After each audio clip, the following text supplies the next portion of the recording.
কাফের হয়ে যাবে।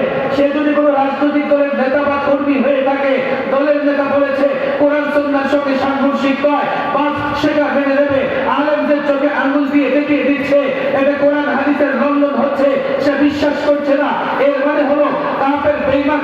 কাফের বেঈমানরা তো সরাসরি দ্বীনকে অস্বীকার করে মুরতাদ হয়ে যায় বা কাফের বেঈমান থেকে যায়।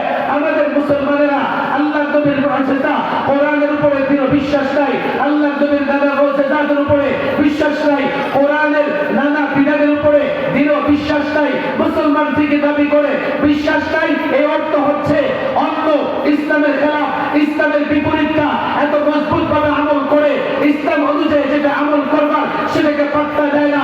আল্লাহর কসম করে বলি, ইসলামের বিপরীত বিষয়গুলো ইসলাম